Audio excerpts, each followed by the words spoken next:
بص يا صاحبي، هات فنجان القهوة بتاعك أو كوباية الشاي واقعد مرتاح وتمزج مع القصة زي ما بتتمزج مع صحابك في القعدة، عشان اللي جاي مش هتقدر تخلصه بسرعة.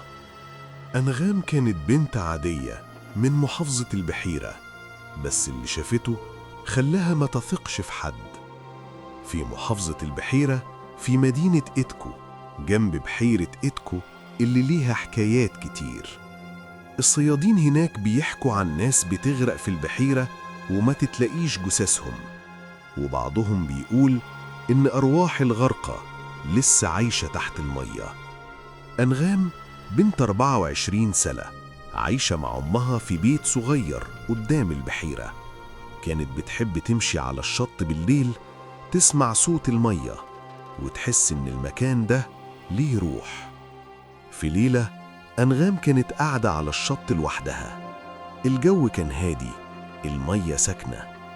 فجأة شافت حاجة بتتحرك تحت المية. قربت، لقى ناس طالعين من البحيرة، ناس كتير، رجالة وستات وعيال، لابسين هدوم قديمة، كلهم مبلولين. مشيوا في صمت واتجهوا ناحية المدينة. أنغام نادتهم مردوش، خافت وجريت البيت. الصبح أنغام راحت السوق، لقى نفس الناس اللي شافتهم بالليل، نفس الهدوم، نفس الوشوش. كانوا بيمشوا بين الناس عادي، بيشتروا ويبيعوا. أنغام قربت من واحدة منهم، قالت لها: انتي كنت امبارح في البحيرة؟ الست بصت لها وضحكت وقالت: احنا كل يوم في البحيرة، احنا عايشين هناك. أنغام اكتشفت ان الناس دول مش زيهم زي اي حد. بالنهار كانوا بشر عادي، بالليل بيرجعوا للبحيرة، بيرجعوا تحت المية. حاولت تسأل ناس في المنطقة، محدش جاوبها، الكل كان خايف يتكلم. واحدة من الجيران قالت لها: ما تسأليش كتير، دول ناس ماتوا من سنين، لكنهم لسه عايشين بينا وبينهم. أنغام بدأت تراقبهم، كانت تروح السوق كل يوم تتفرج عليهم. عرفت إن في منهم ناس عايشين في البيوت جنب البحيرة، وفي منهم ناس مش معروف ليهم عنوان.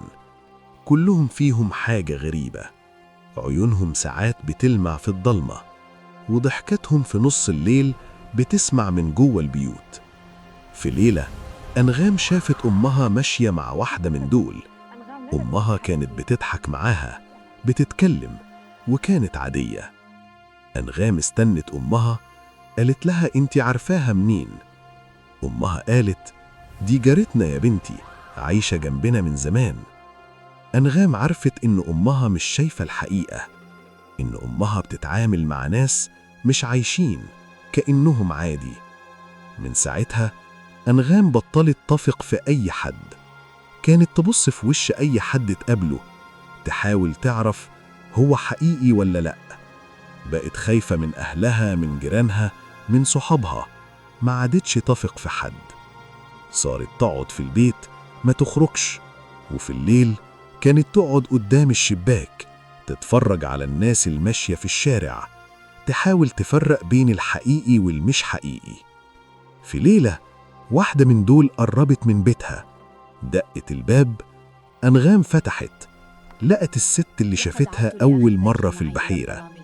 الست قالت لها: انتي شفتينا، انتي عرفتي سرنا، بس السر مش إننا أرواح، السر إنكم انتوا اللي مش عايشين، انتوا اللي في حلم وإحنا اللي صحى. أنغام صرخت، الست اختفت.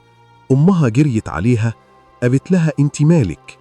أنغام بصت لأمها، لقت وشها مش واضح، حست إنها مش هي. جريت برا البيت، مشيت في الشارع، لقت كل الناس وشوشهم مش واضحة، الكل كان ضبابي، الكل كان مش حقيقي. أنغام وقفت في نص الشارع، بقت تسوت: أنا مين؟ أنا حقيقية؟ محدش جاوبها. لحد النهاردة أنغام لسه قاعدة في بيتها في إتكو، مش بتخرج، مش بتكلم حد، والناس بتقول إنها كل ليلة تقعد قدام الشباك تبص للشارع وتحاول تفرق بين الحقيقي والمش حقيقي، وإنها كل ما تشوف حد تقول في نفسها هو ده حقيقي ولا هو من دول؟ سؤال ليكو، لو كنت مكان أنغام كنت هتعرف تفرق بين الحقيقي والمش حقيقي ولا كنت هتتجن زيها؟ شاركونا في التعليقات، ولو عجبك الفيديو اشترك في القناة وفعل الجرس. انت دلوقتي في عالم الإمبراطور.